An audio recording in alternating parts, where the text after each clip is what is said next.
Jai Jai Shri Chaitanya, Jai Nityananda, Jai Advaita Chandra, Jai Gaura Bhakta Vrinda. That's it? Okay. Who would like to hear a little something? Just a little, enough to wet your beak. Yeah? You want to hear? Okay. I'm going to read to you from the Madhya Lila of the Chaitanya Charitamrita 17.185.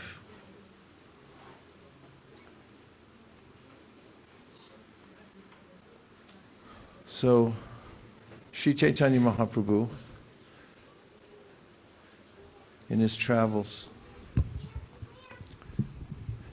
has met a Sanadiya Brahma. It's a very caste-conscious time, history of caste consciousness, when, of course, Chaturvanyam Maya Shrishtam, Kṛṣṇa says that he had created a divisional system, Mukhabhahurupadebhya. He mentions in the 11th canto of the Srimad Bhagavatam that the various aspects of the universal form can manifest in various classes of people. And of course, people are generally, or living beings in general, are eager to classify themselves. Have you ever heard this phrase? Kameshari, have you ever heard this? Birds of a feather, you finish it for me. Birds of a feather. Birds of a feather call a friend. What's the second half?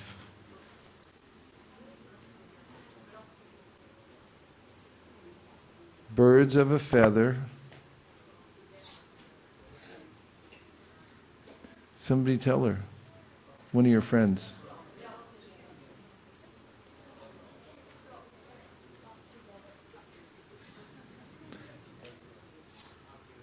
Birds. Flock together. Say the first part and the second part. Birds of a Birds of a feather. Birds of a feather flock together. What does it mean? They like stick together. Who's they? The birds. Yeah, the birds. And because it's an idiom, it's describing a larger principle, right? So what's the principle? That that people shouldn't separate or something, so they should always stick together. Kinda. It's that people, living entities in general, have the inclination to stick with whomever they feel is their own kind. So generally you see birds do it. You don't see birds mixing it up very much. Seagulls, crows, sparrows, they all stay with their own. And it's a phenomena in this world too. People stay with those who they relate with on a physical or sociological or economic level.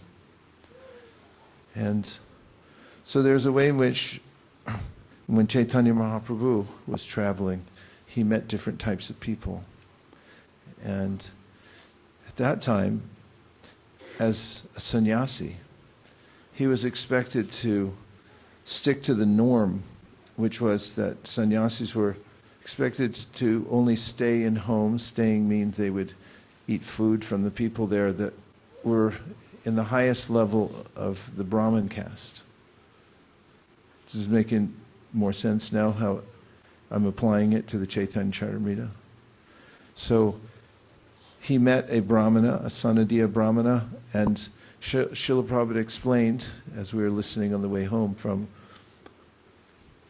Vrindakund, that the Sanadiyas, although they were brahmanas, there was a way in which they were not considered to be very high level of brahmana. And They had come from a Suvarnavanic community, the merchants. And the history was a little convoluted, but the fact was that normally a sannyasi would not take food in the house of a Sonadiya Brahma. But Mahāprabhu had met this person and had noticed, because he was dancing and chanting, and then the person came and joined him. Did we see any of that? Have you seen over the last few days anywhere where we're having kirtan, or especially kirtan and other people wanted to join in? Where did you see it? Here, give her the microphone. Thank you, Kameshwari. Appreciate it. Go ahead. Tech support on aisle 2. Hare Krishna. Today I saw in Vrindakund, as well as in Tirkadam, when we were doing the bhajan and chanting, there were other devotees who were just visited the temple, and then they wanted to join us as well, and were dancing with us as well. So how did you feel about it? We feel really good that this is like the transcendental vibration, and it's actually pulling so many other devotees who just probably just come there to just pay obeisances to temple, but then they also get attracted to the Harinam Sankirtan. Feels good, right? Yes. Yeah. Anybody else have an experience recently? We were at, yes. We were at the Shriji temple when we started chanting. It's too much for the front row. We were at the Shriji temple when we were chanting, and a lot of people joined us there, and they started dancing and raising their hands. That's what I was going to say. It was ecstatic, right? And you could see from the crowd that, I mean, there were certain people in the big crowd when we started that kirtan that naturally peeled off from the greater crowd just to gravitate towards the kirtan. So this is one of the ways in which we see how what I described the other day from one of Prabhupada's purports in the Adi Lila, Chaitanya Charitamrita, of appreciating capacity living beings have. In the Gita, Krishna says, Yesham tontakatam papam jananam punya karmanam tedvanva mohanir mukta bhajanti mam drida. There's a way in which, according to the level of the person, they're able to, as Krishna says, if they're less sinful, they're not burdened as much, and they're trending towards or affected by the mode of goodness more, then they'll be more attracted. And we can see it naturally, that some people are more attracted than the others. Other people, sometimes when we're doing Harinam Sankirtan, people will batten down their ears and run past as fast as they can.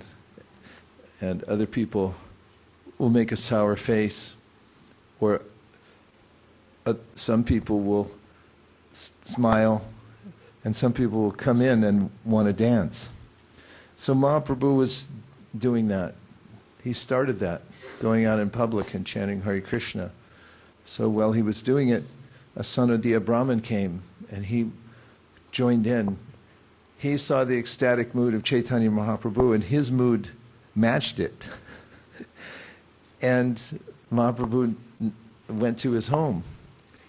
And Mahaprabhu inquired from him, he said, I noticed something special about your mood. How did you get this? And the Brahmana explained that some time ago, a great devotee named Madhavendra Puri had come to town, and he came to my house. And in my house, he accepted me as his disciple. And he also stayed here, and he ate our food. Now, Prabhupada explains, normally a sannyasi would not take food in the house of the Sonadiya Brahmin. But Mahaprabhu then very eagerly took food there. And he goes on to explain in great detail what is the real qualification? It's not that one has the status of a Brahmin, but it's that one's a devotee. In Prahlāda Mahārāja's prayers, he says, viprād dvi-ṣaḍ-guṇa-yutād aravinda-nābha-pādāravinda-vimukhāt śvapacaṁ variṣṭham manye tad-arpita-mano-vacanehitārtha-prāṇaṁ punāti kulaṁ tu bhūrimānaḥ. He says that I think that even if somebody's from the brahmana status, and has all 12 of the brahminical qualifications, there's a book called Sanat-sujāta that describes all the ways that one should conform to brahminism. He says even if somebody has all those qualities, but they're not a devotee, they're averse to devotional service, he said such a person can't purify himself, even with all these brahminical qualifications. He said, but a person who comes from a low family, how low? Somebody who's got a pretty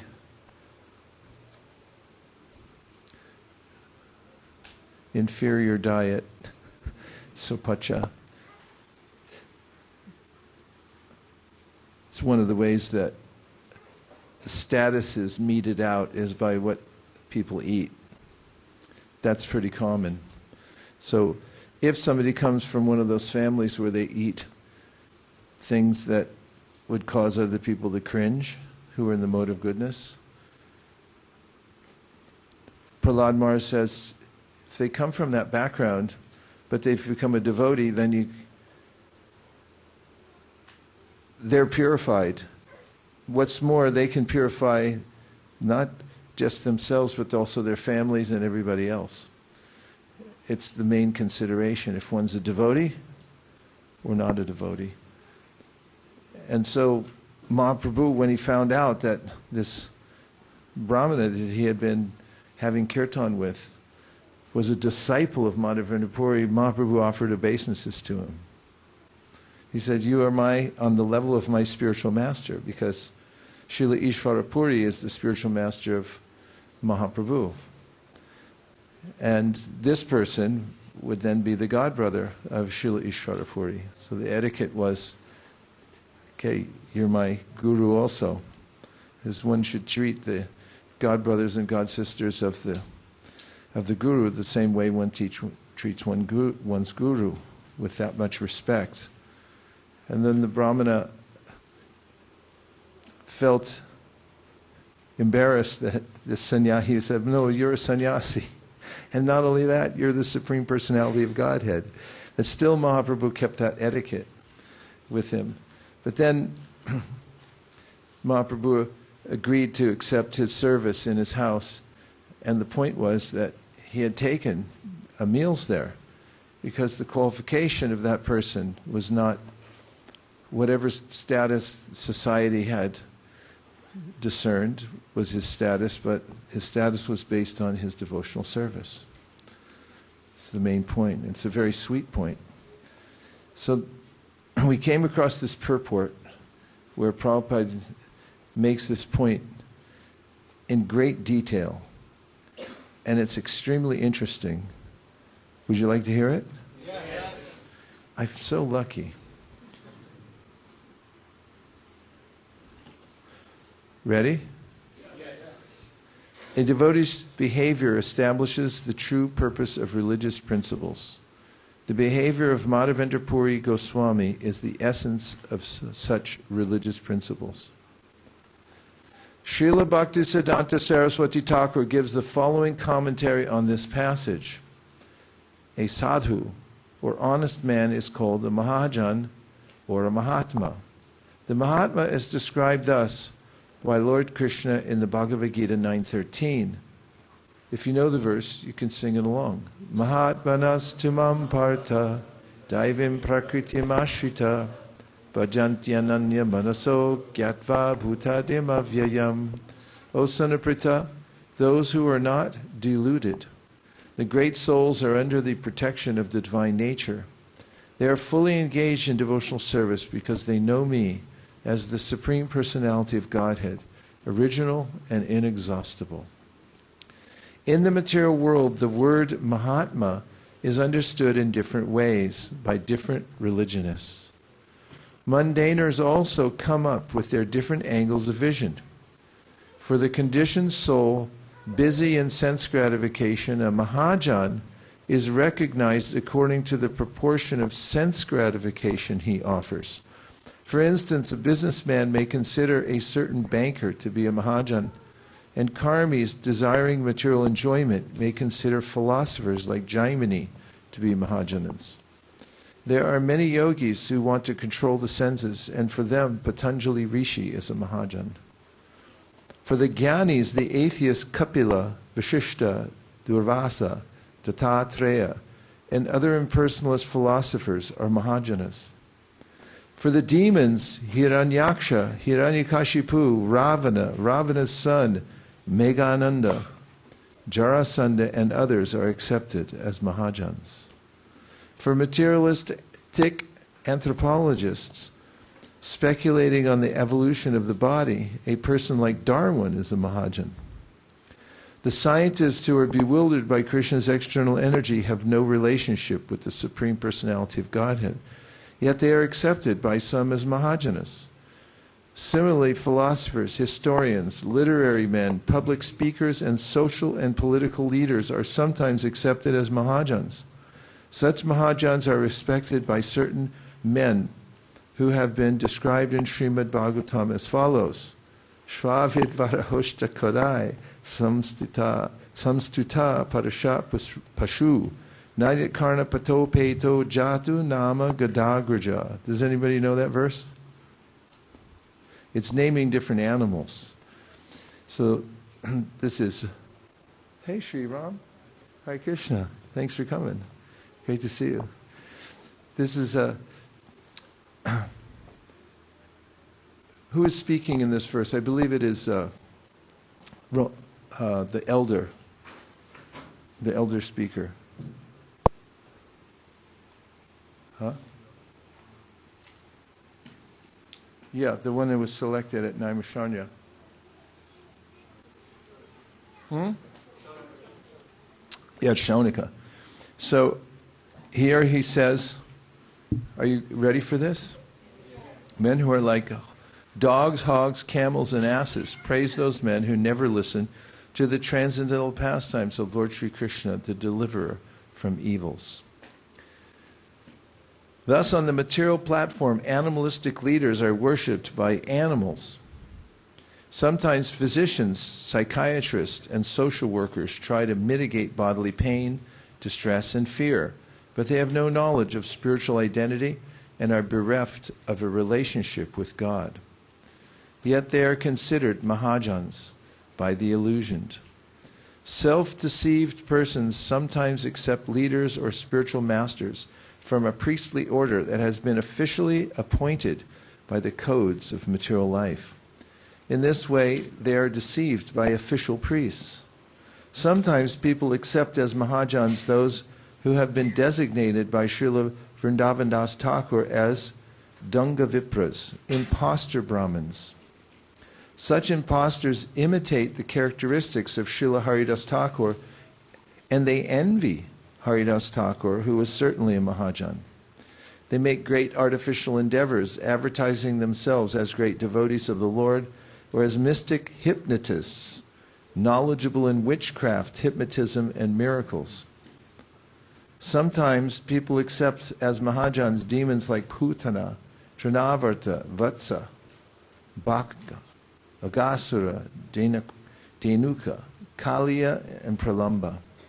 Some people accept imitators and adversaries of the Supreme Personality of Godhead, such as Paundraka, Shringala, Vasudeva, the spiritual master of the demons, Shukracharya, or atheists like Charvaka, King Vena, Sugata, and Arhat. Vena, he was a terrible person. When he was a child, when he'd play with his friends, he used to kill them. And, of course, he was protected because he was the son of the king. Is there an animal got loose? And Vena is mentioned several places. He says that in describing those who receive benefit from the Supreme Personality of Godhead, even from thinking of the Lord in ways that were not so favorable. Vena says Shukadeva Goswami didn't get any benefit at all. Yam kroda kama sahaja pranayadi piti vatsalya moha guru gaurava sevya bhavai sanchintya tasya satrishanta. Oops. Govindamadi purusham tamaham bhajami. Yam kroda kama sahaja pranayadi piti. There's different ways people think of Krishna.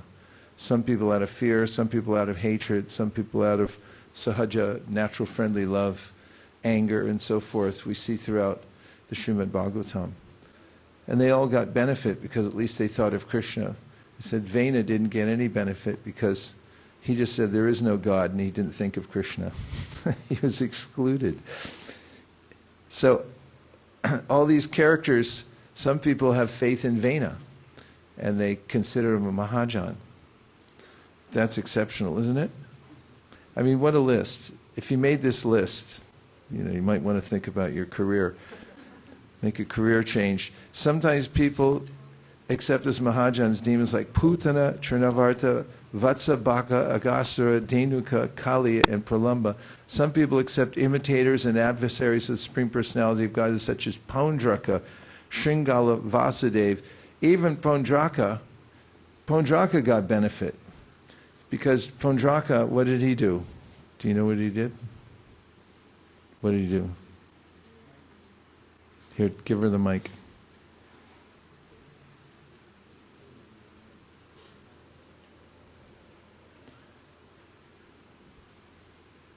Free mic. It's free mic night. He pretended to be Kṛṣṇa. How did you get so smart? What do you do? Listen to Krishna book all day?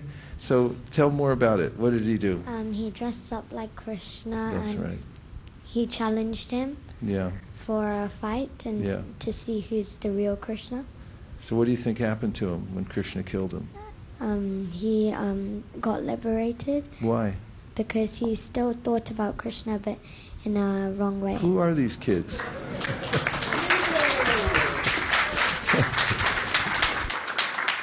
But not Vena. Vena's left out. What happened to poor Vena? Okay, so here goes Shukracharya, or atheists like Charvak, who said what? What is Charvak famous for? This is demons for 500. So Charvak, what did he say? Yes? Get ghee. You just have to eat enough ghee. And don't worry about paying off debts because there's no more. It's YOLO. It's just, this is the only life.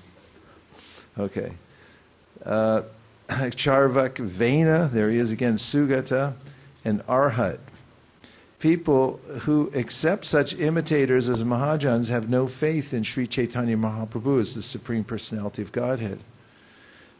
Rather, they accept godless cheaters who present themselves as incarnations of God and cheat foolish people within the material world by word jugglery. Thus, many rascals are accepted as Mahajans. It is those who are devoid of devotional service who sometimes mistakenly accept persons with mundane motives as Mahajans. The only motive must be Krishna Bhakti. What's the only motive?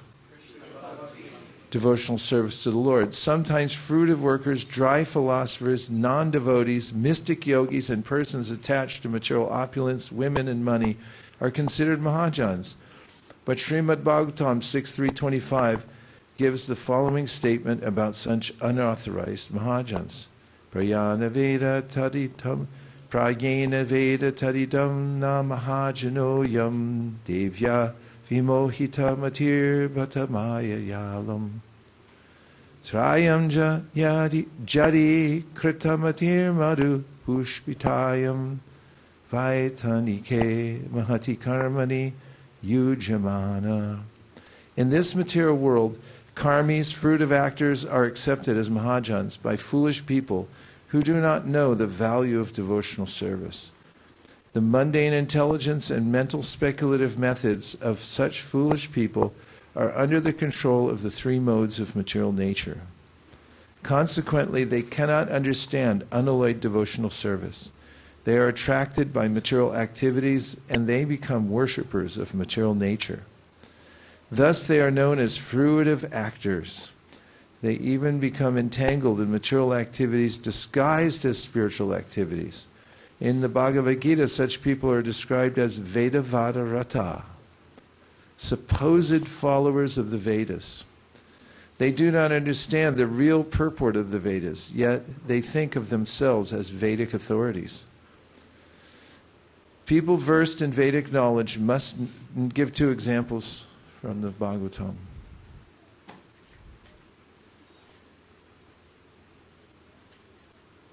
Yes. Shukracharya. Okay, give three then. Yeah. The brahmanas who were performing sacrifice, whose wives were pure devotees. One more. Yes?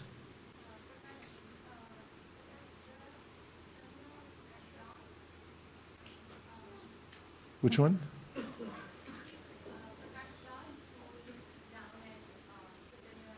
Hey, better pass out the mics.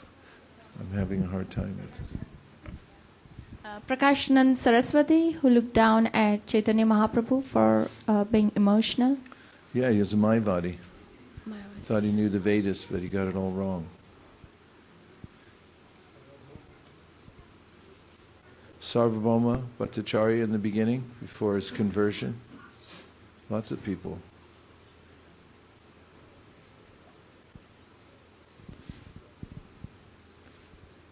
They do not understand the real purport of the Vedas, yet they think of themselves as Vedic authorities. People versed in Vedic knowledge must know Kṛṣṇa is the Supreme Personality of Godhead. Who knew all the Vedas, but he didn't recognize Kṛṣṇa as the Supreme Personality of Godhead? Or more particularly, to give it all away, Balaram, Brahmaharshan. Balaram gave him a Vedic execution, the Kusha straw. Vedaischa sarver hameva vedya. In this material world, a person may be famous as a karma vira, a successful fruitive worker. Or he may be very successful in performing religious duties, or he may be known as a hero in mental speculation, jnana vira. Or he may be a very famous renunciate. In any case, Srimad Bhagavatam 3.23.56 gives the following opinion in this matter. Neha yet karma dharmaya na viragaya kalpate na tirtha bhada sevaya sevayai jivan api mrito hisa. Anyone whose work is not meant for elevating him to religious life, anyone whose religious ritualistic performance do not raise him to renunciation, and anyone situated in renunciation that does not lead him to devotional service to the Supreme Personality of Godhead must be considered dead, although he is breathing. A couple verses to back it up. Dharmasya hyapavargasya nartorta yopakalpate Dharmasya narvakantasya kamulabhaya hismita. That one's spiritual activity should never be used for material gain. Yes? So, Prabhu, I just have a question. That's nice. Please go ahead. Thank you, Prabhu. So, who is better? The one who is inspired for renunciation, yet not on devotional platform, or someone who is on a devotional platform, but not aspiring for renunciation? The person on the devotional platform who doesn't aspire for renunciation. Real renunciation means anasaktasya vishayan yatarham upayunjita nirbanda Krishna sambande yuktam vairagyamuchate. Thank you. That means that a person may be rich or poor, renounced or not renounced, doesn't matter. The point is to be a devotee of Krishna. So we have the example of Sudama. Sudama was a renunciate. And then Kṛṣṇa gave him great opulence. Do you know why he gave him so much opulence? Because he was attached to renunciation. He didn't want his devotee to be attached to being renounced. And then we have the other example of Ambarish Maharaj. Ambarish Maharaj had a trust fund. He had unlimited wealth and opulence as a king, but he used all of it in Krishna's service. And both of them are considered to be great devotees. Those who are renunciates, who don't have devotion for Krishna, are considered to be, they're not given consideration, because the main point is that one should be a devotee of Krishna. So renounced, not renounced, is not the point. The main point is that one has devotion for Krishna. It's the main thing. In fact, there's a way in which in the Bhagavad Gita 13th chapter, verses 8 through 12, amanidvam adambitvam ahimsa shantar, I'm thinking two verses at the same time. Amanidvam adambitvam ahimsa shantararjavam charyopasanam, etc. There's 20 items mentioned there by Krishna of knowledge. And then Prabhupada mentions that there's only one of those out of the 20 that is unalloyed devotion to the Lord that's of paramount importance, because if you're missing that one and you have all the other 19, it doesn't matter. Also, there's 26 qualities of a devotee, and one of them is they have unalloyed devotion for Krishna. And if you're missing all of the other qualities, you can still squeak by. Not even squeak. You're considered to be a devotee if you have that, and you're missing all the other ones. You know, like poetical and balanced and so forth. All those aesthetics. The main point is Krishna Bhakti. Yes?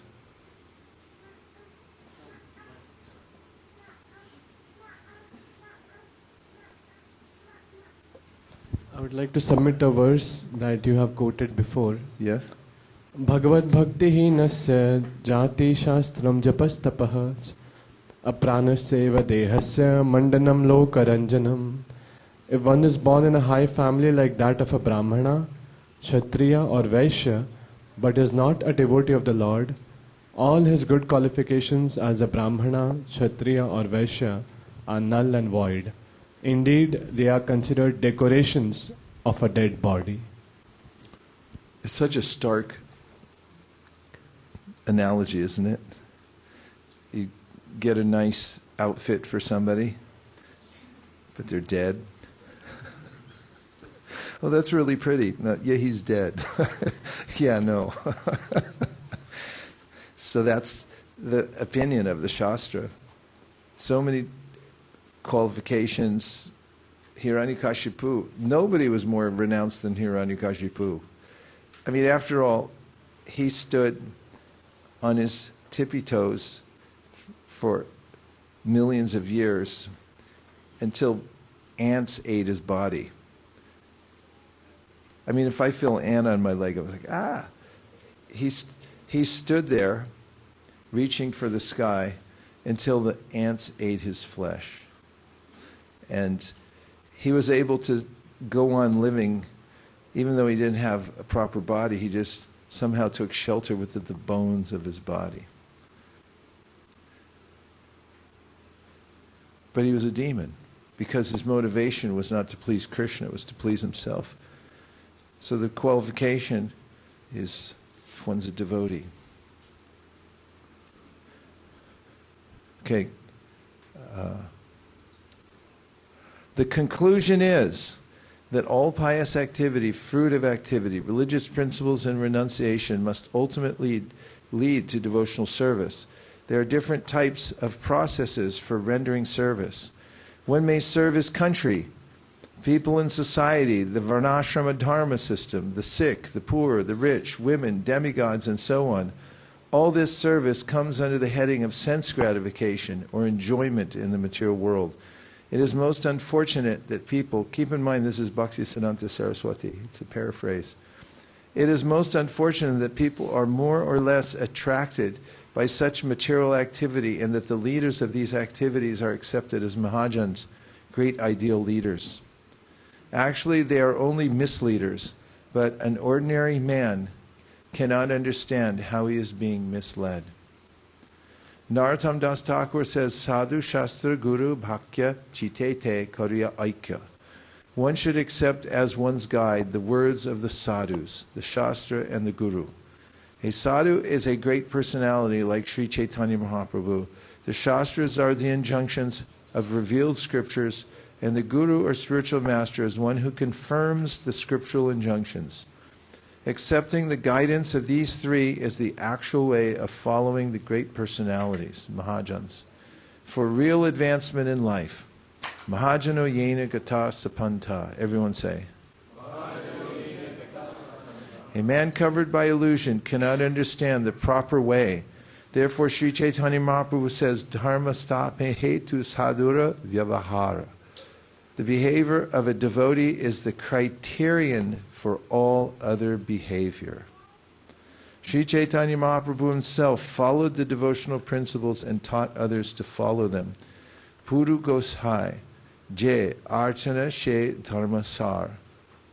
Sri Chaitanya Mahaprabhu personally followed the behavior of Madhavendra Puri and advised others to follow his principles. Unfortunately, people have been attracted to the material body since a time immemorial. Yasyatma buddhi kunape tudatuke, sadi kalatradishu bhauma ejidi, yatirta buddhi salile nakarijij, janeshu abigeshu sa eva gokara. Who spoke that verse? Bye. I'll be here all week.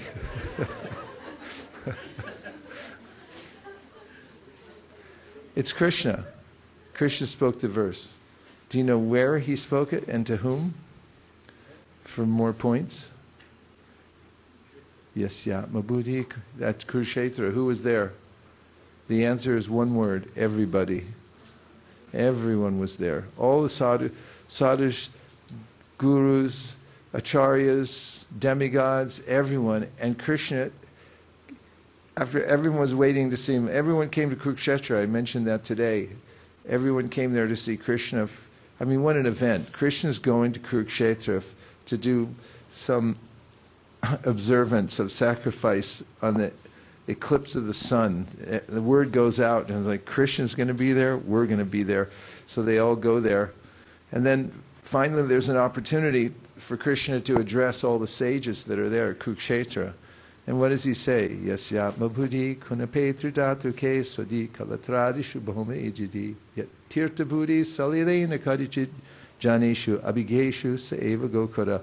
He says that Yasyatma buddhi kunape dhatuke. If you think that this body, which is a bag filled with mucus, bile, and air, is yourself, or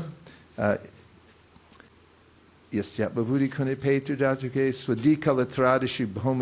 you think that your hometown is worshipable, unless you live in Vrindavan, if you think that's a pilgrimage place worth worshipping, if you go to a holy place, but you don't take time to hear from saintly people, you just go there, take a little shnan, jump in the car, grab a Pepsi, and drive home. He said all these three types of mentalities mean that you have the consciousness of an animal, a cow or an ass. Some people complain. They say, "Why do you put cow there?" Because Prabhupada explains. He said, sometimes a calf, there's a stillborn calf. The calf is born dead. But he said then the the cowman takes the calf and puts it before the cow, and the cow is still attached to it and thinks that it's alive and is licking its body and will give milk. So there's a way in which when we think that this dead body or the bodies of our relatives are the all in all, then this is the mentality of an animal. So Krishna spoke that verse to the sages. And it's described there that they were all amazed. They were enamored of his speech. He said a few other things, but this was one of the first things that he told them. A human being who identifies this body made of three elements.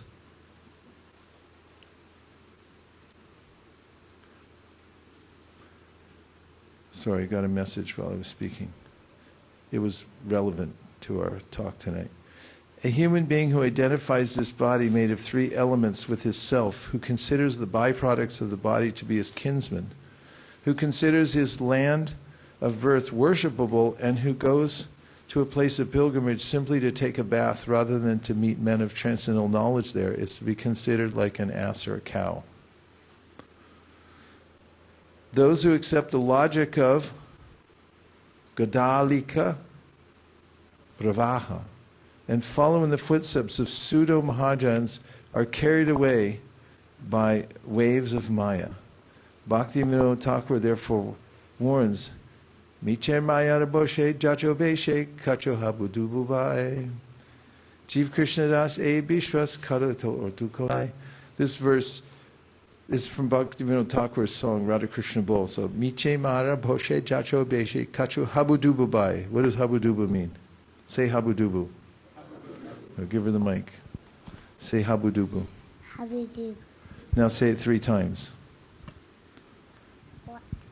Habudubu, Habudubu, Habudubu. Say it 3 times. Habudubu. No, hold the mic right there. As close as you can. Go. Habudubu, Habudubu, Habudubu. Then what's that sound in Bengali? It's onomatopoeic. It's describing the activity that's taking place. All of you, right in this section, you all say Habudubu. No, 3 times. Go. That's the sound of bubbles coming up when you're drowning. Like you're in the water and you're trying to swim, but you can't get a breath in. Then do it again. Listen for the bubbles.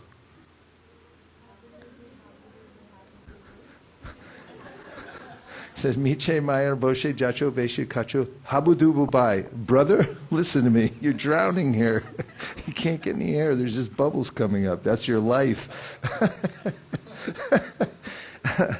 Don't be carried away by the waves of Maya. Just surrender to the lotus feet of Krishna and all miseries will end. Those who follow social customs and behavior forget to follow the path chalked out by the Mahajans. Thus they are offenders at the feet of the Mahajans. Sometimes they consider such Mahajans very conservative, or they create their own Mahajans. In this way they ignore the principles of the parampara system. This is a great misfortune for everyone. If one does not follow in the footsteps of the real Mahajans, one's plans for happiness will be frustrated. This is elaborately explained later in the Madhya Lila.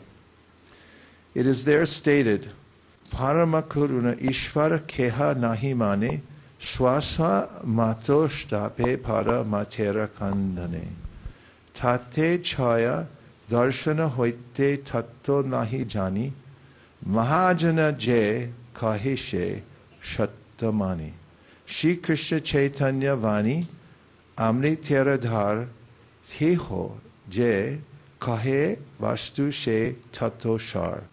People are so unfortunate that they do not accept the instructions of the Supreme Personality of Godhead. Instead, they want to be supported by so-called Mahajans or authorities. Tate choi darshan hoite tato nahi jani. We cannot ascertain the real truth simply by following speculators. We have to follow the footsteps of the Mahajans in the disciplic succession. Then our attempt will be successful. Shri Krishna Chaitanya Vani Amritera Dhar. Whatever is spoken by Sri Chaitanya Mahaprabhu is an incessant flow of nectar. Whoever accepts his words as reality can understand the essence of the absolute truth. No one can ascertain the absolute truth by following the philosophy of Sankhya or the yoga system of Patanjali, for neither the followers of Sankhya nor the yogis who follow Patanjali accept Lord Vishnu as the Supreme Personality of Godhead. Nate vidu swartakatim hi Vishnum. The ambition of such people is never fulfilled, therefore they are attracted by the external energy. Although mental speculators may be renowned all over the world as great authorities, actually they are not. Such leaders are themselves conservative and not at all liberal. However, if we preach this philosophy, people will consider Vaishnavas very sectarian. Srila Madhavendra Puri was a real Mahajan, but misguided people cannot distinguish the real from the unreal. But a person who is awakened to Krishna consciousness can understand the real religious path chalked out by the Lord and his pure devotees. Sri Madhavendra Puri was a real Mahajan because he understood the absolute truth properly and throughout his life behaved like a pure devotee. Sri Chaitanya Mahaprabhu approved the method of Sri Madhavendra Puri. Therefore, although from the material viewpoint the Sanodiya Brahmana was on a lower platform, Sri Chaitanya Mahaprabhu considered him situated on the highest platform of spiritual realization. Srimad Bhagavatam 6.3.20 states that there are 12 Mahajans: Brahma, Narada, Shambhu, the four Kumaras, Kapila, Manu, Prahlāda, Janak, Bhishma, Bali, Shukadev, and Yamaraj. To select our Mahajans in the Gaudiya Sampradaya, we have to follow in the footsteps of Sri Chaitanya Mahaprabhu and his representatives. His next representative is Sri Swarup Damodar Goswami, and the next representatives are the 6 Goswamis: Sri Rupa, Sri Sanatan, Bhakta Raghunath, Sri Jiva, Gopal Bhatta, and Dāsa Raghunath. A follower of Vishnu Swami's son was Sridhar Swami, the most well-known commentator on Srimad Bhagavatam. He was also Mahajan. Was Sridhar Swami a Mahajan? Yes. Say yes. Yes. I just read it. Don't worry, there's only a few more lines. Please give full attention to the last part. A follower of Vishnu Swami's was Sridhar Swami, the most well-known commentator on Srimad Bhagavatam. He was also Mahajan. Similarly, Chandidas, Vidyapati, and Jayadev were all Mahajans. One who tries to imitate the Mahajans just to become an imitative spiritual master is certainly far away from following in the footsteps of the Mahajans. Sometimes people cannot actually understand how a Mahajan follows other Mahajans. In this way, people commit offenses and fall from devotional service. An epic purport, wouldn't you say? Amazing.